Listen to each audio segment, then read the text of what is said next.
C'est le cas ici. C'est le cas immédiat. Chez vous à la maison, vous avez à lire tout ceci. Ce sont des syllabes formées avec les consonnes et les voyelles ainsi que les semi-voyelles, comme vous pouvez les voir. D'accord. Si quelque chose est flou pour vous, vous avez le droit de poser des questions dans le commentaire. On le dit souvent, aucune œuvre humaine n'est jamais parfaite. D'accord? Si vous avez des suggestions, je serai heureux de les recevoir. Nous allons évoluer. Vous pouvez mettre pause et me lire tout ceci. D'accord? Vous lisez tout ceci devant votre papa ou votre maman, ou devant la tante ou oncle, ou grand frère ou grand soeur. Peu importe la personne, pourvu que on vous corrige si vous n'arrivez pas à bien lire certaines syllabes. Vous avez un devoir ici. D'accord? Vous avez le numéro 1, le numéro 2 et le numéro 3. Bien. Je crois qu'on va vous aider à vous les lire. Mais je vais vous expliquer un peu le numéro 3. Le numéro 3, c'est juste un exemple, d'accord? Je reprends tout à partir du numéro 1. Comme ça, vous serez bien éclairé. J'ai dit premièrement, forme dans le cahier 10 syllabes en utilisant les consonnes et les autres sons qu'on a vus en numéro C2. Donc, ça veut dire que nous avons vu au précédent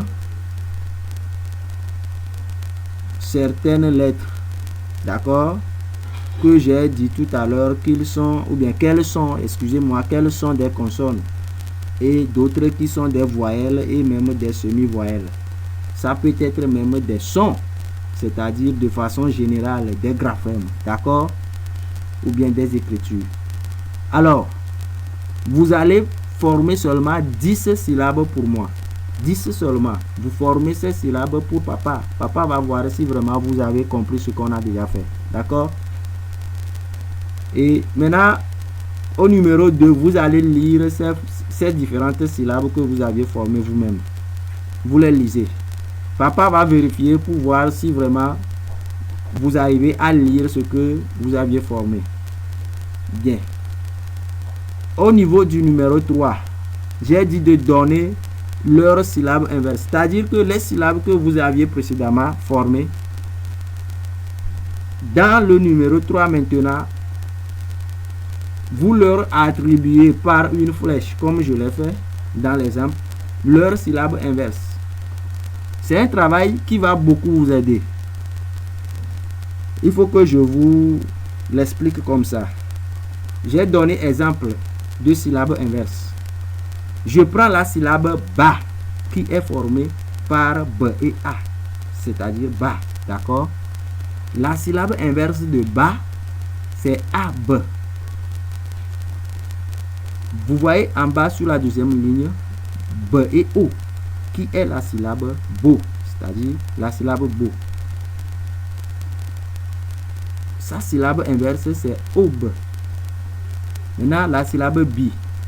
Sa syllabe inverse, c'est ib. Toutes les syllabes et les syllabes inverses que j'ai ici sont des digrammes. Je vous fais comprendre certaines notions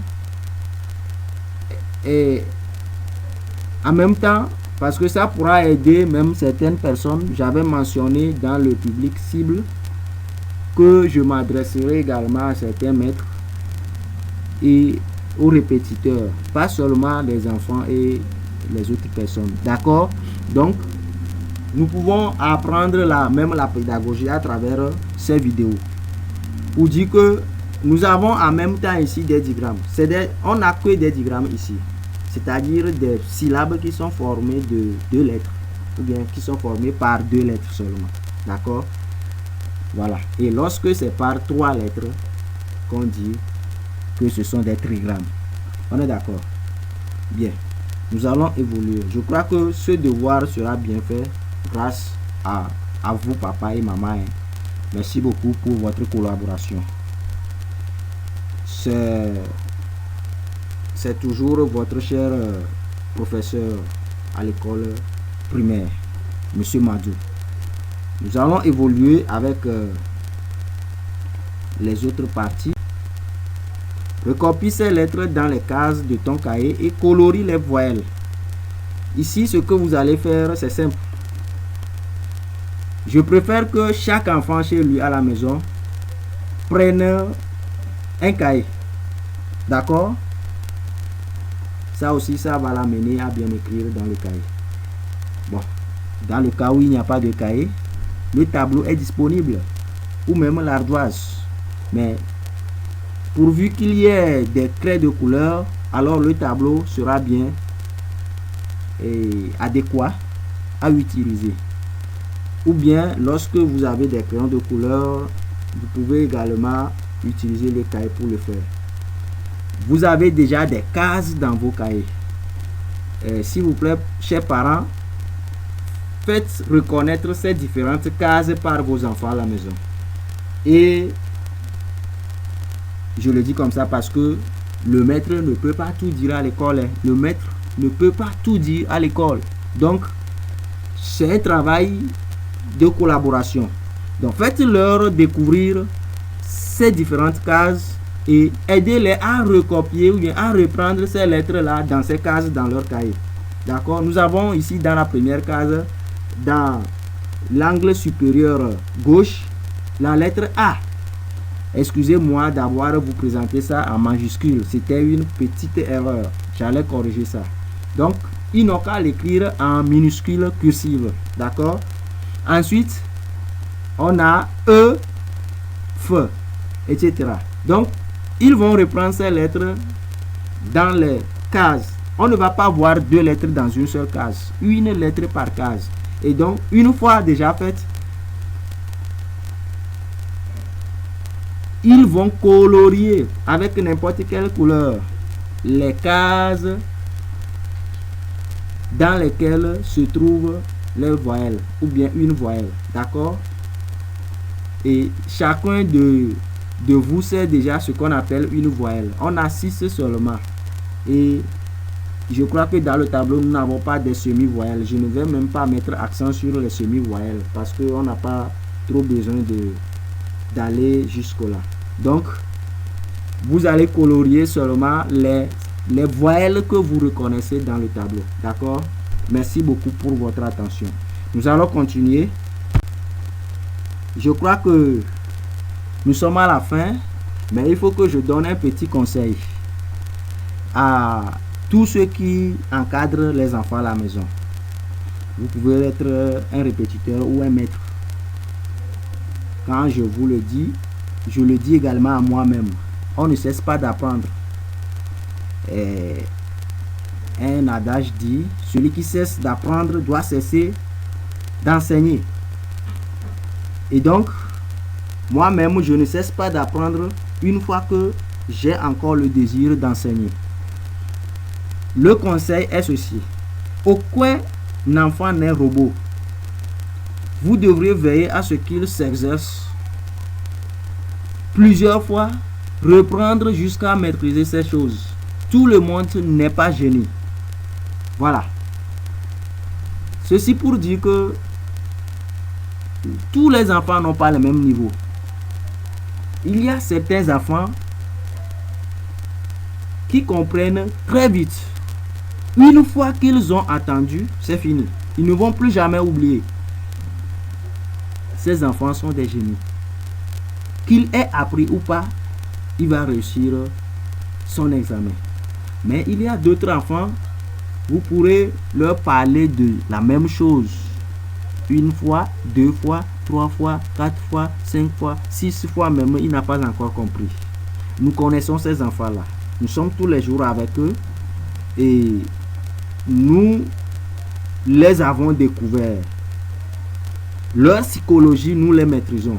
Et donc, sur ce, je vous interpelle de ne pas les décourager ou vous-même être découragé. Non, ne vous découragez pas, ne les découragez même pas, mais plutôt encouragez-les et encouragez vous-même aussi à continuer, à les aider, à leur expliquer, à les amener jusqu'à ce que eux aussi, à un moment donné,